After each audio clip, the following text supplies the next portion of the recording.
A paz do Senhor, os irmãos, vamos para mais um comentário de lição bíblica. Nós estamos nesse trimestre estudando já sobre o livro de Ruth e de Esté. Já concluímos o livro de Ruth com 4 capítulos e adentramos no livro de Esté. Vamos para a segunda lição. O livro de Esté que tem 10 capítulos e 8 lições. Foi extraído 8 lições do livro de Esté com 10 capítulos. É o 12º livro histórico, né? Nós sabemos que no Antigo Testamento são 12 livros históricos e o Esté é o 12º. A nossa revista é da PEC, Programa de Educação Cristã Continuada, e nós vamos para o comentário da 7ª lição, que é o capítulo 2 de Esté. O título da lição é Esté é coroada rainha. Como sempre, a lição traz 3 objetivos: informar sobre o cenário no qual viviam os judeus que não regressaram para a sua terra após o edito do rei, e mostrar a providência divina na escolha de Esté como rainha, e entender a ação silenciosa de Deus para beneficiar o seu povo.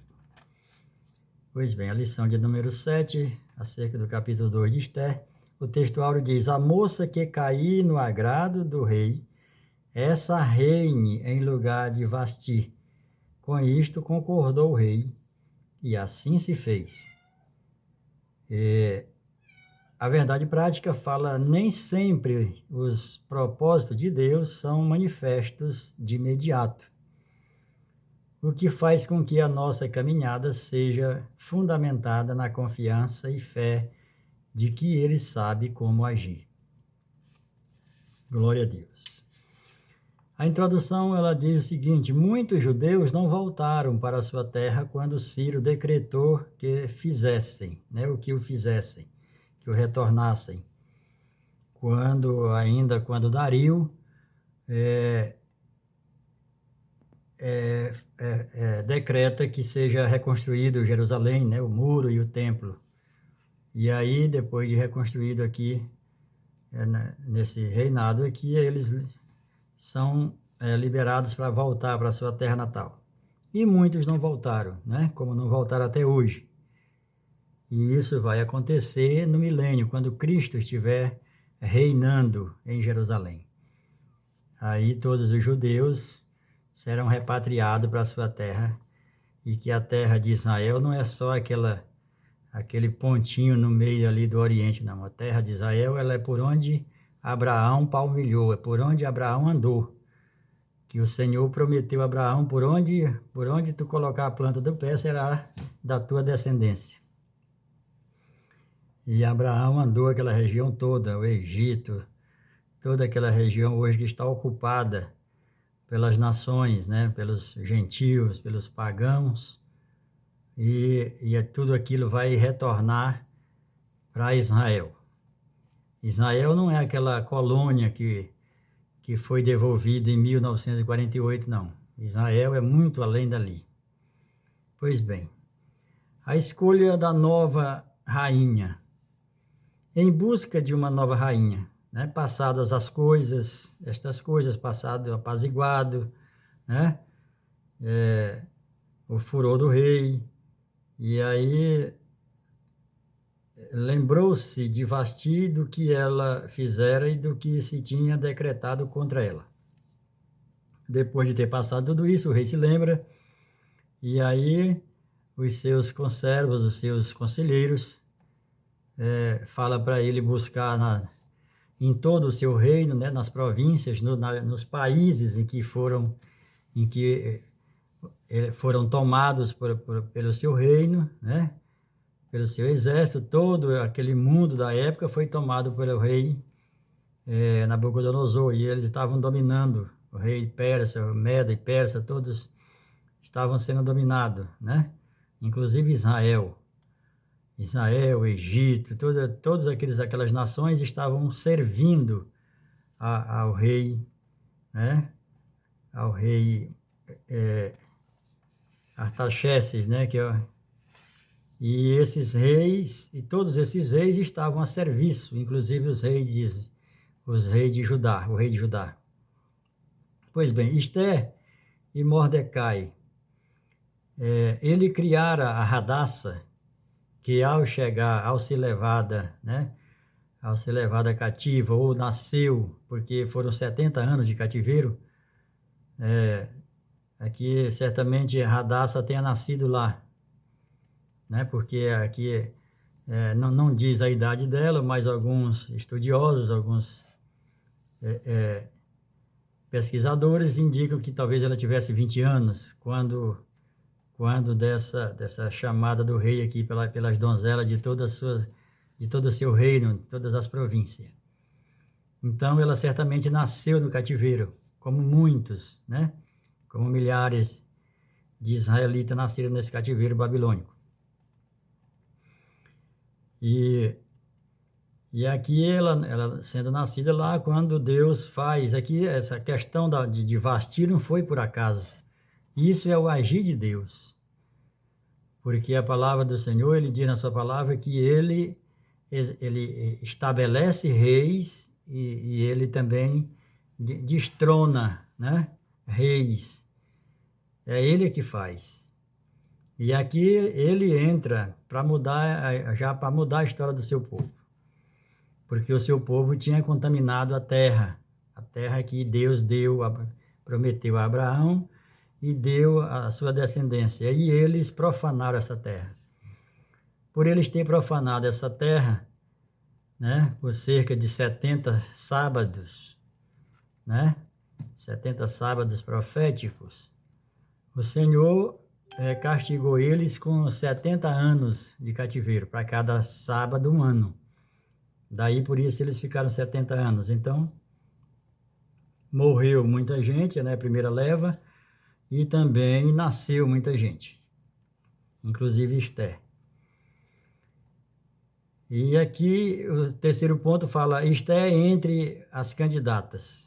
Quando é feita o rei recebe esse conselho, né?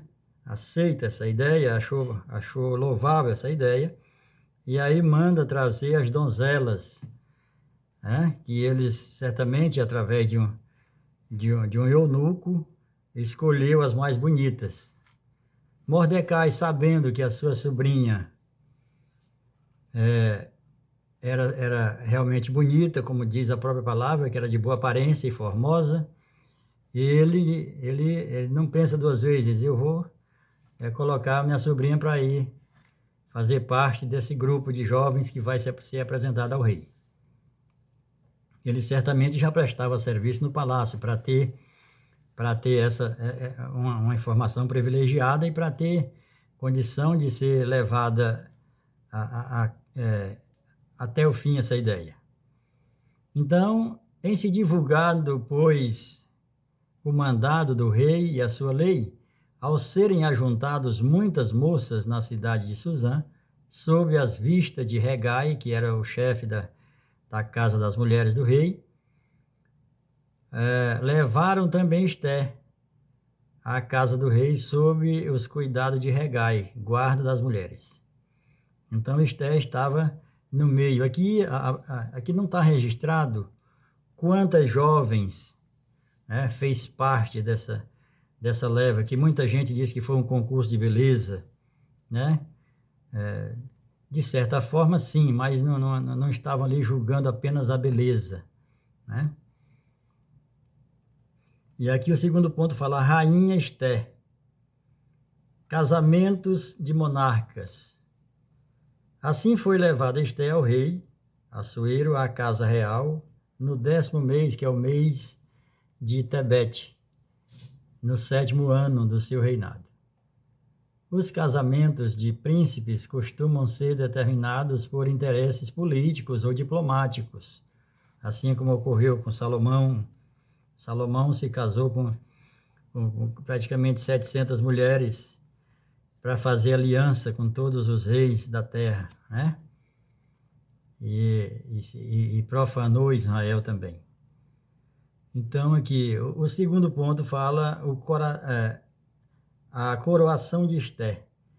O rei amou a Esther mais do que a todas as mulheres, e ela alcançou, né, perante ele favor e benevolência. Então, esse amor registrado aqui, do rei Assuero por Esther, ele não é um amor simplesmente humano. Isso aqui foi Deus que colocou no coração deles, para que ele amasse, assim como ele fez com Oséias, para que Oséias fosse pegar uma prostituta para se casar. Deus ali estava dizendo que o povo de Israel estava como Deus, como marido de Israel, assim como Jesus é o noivo da igreja, e aí o povo estava indo após outros deuses, como se fosse uma mulher atrás de outros maridos. E assim Deus faz com que Oséias se apaixone por uma prostituta para mostrar ao seu povo o que eles realmente estavam fazendo. Pois bem, o terceiro ponto do segundo, ele fala sobre a rainha Esther celebrada. Então acontece a apresentação. Esther caiu na graça do rei, porque Deus assim o quis, e eles se casaram. Tudo isso nos faz lembrar que o Senhor é o pai dos órfãos e acolhe, né? A providência divina levanta o pobre e o faz assentar entre os príncipes. Então nós vimos no livro de Ruth que Deus, ele acolhe uma viúva, né, desamparada, duas viúvas, né, uma nora e uma sogra, no caso de Ruth e a sua sogra. E aqui nós vemos Deus cuidando de uma órfã, tinha perdido o pai e a mãe. Então Deus é o Deus da viúva, do órfão e do estrangeiro. E ao mesmo tempo aqui que ele está cuidando da órfã, que é Esther, ao mesmo tempo ele está cuidando do estrangeiro, porque eles estavam em terra estranha. Eles estavam sendo mantidos cativos numa terra estranha. E o terceiro e último ponto fala: Mordecai salva o rei. Sendo Esther sendo rainha, o seu tio e primo, certamente servindo ali no palácio, ouviu dizer, né, ficou sabendo de uma trama, quando pela segunda vez se reuniram as virgens. Mordecai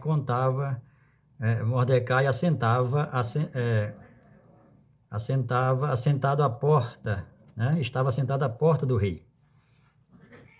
Glória a Deus, aleluia. Então aqui nós vemos que Mordecai já tinha esse acesso. E ele ouviu falar dessa trama, desses dois eunucos do rei, que é Bigtan e Tebes, que eram aqueles que estavam armando para matar o rei. Mordecai sabe disso, passa para Esther, Esther fala ao rei, e eles são julgados e condenados e foram enforcados. A morte dos copeiros, né, que é justamente aqui no ponto 3. Então, dessa situação de morte aqui, o Senhor revela para o seu servo, poderia ser para qualquer pessoa, mas como Deus está ali com o seu povo e ele trabalha pelo seu povo, ele fez chegar a Mardoqueu, a Mordecai, essa informação, para que no futuro o rei pudesse também olhar para eles, porque é a mão do Senhor que vai na frente. Então, aqui nessa lição, nós estamos vendo aqui, através do livramento de Deus, do órfão, da viúva e do estrangeiro, e de como Deus, ele não desampara os seus. Aqui, no finalzinho do tópico 2, do tópico 3, do ponto 2, fala sobre que os planos de Deus não são frustrados, né? Isso está registrado em Jó 42:2.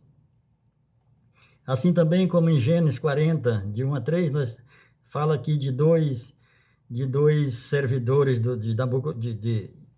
do rei do Egito, né? E que eles foram julgados, estavam presos quando José também foi preso junto com eles, e Deus dá a interpretação do sonho deles para José. E aqui também Deus livra o seu povo através de um homem que ele já havia levado de antemão para preparar o caminho para o seu povo. Assim também ele faz com Esther, né?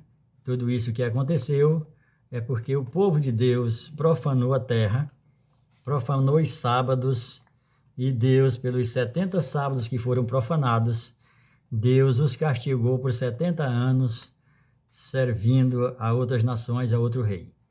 Então, graças a Deus por esta lição, que nós possamos aprender mais, extrair mais da palavra de Deus, ter mais curiosidade na hora de ler a palavra de Deus, porque a palavra de Deus ela é muito profunda e a gente tem o costume de ler assim muito rápido. E a gente costuma dizer, a palavra de Deus ela sempre fala sobre o meditar. Quando a gente traz essa palavra para a prática, a gente traz para os animais ruminantes. No caso do bovino, né? Das ovelhas, né? Que eles passam o dia comendo e à noite eles voltam à comida para remoer, como a gente chama aqui no Nordeste, né? Que é os animais ruminantes. E assim é a palavra de Deus para a gente ler e para a gente meditar, para a gente ler com mais cuidado, porque para a gente poder tirar mais da palavra, tirar mais entendimento. Que Deus os abençoe, pastores e professores, diretores de escola, que Deus dê uma boa aula em nome de Jesus. Amém.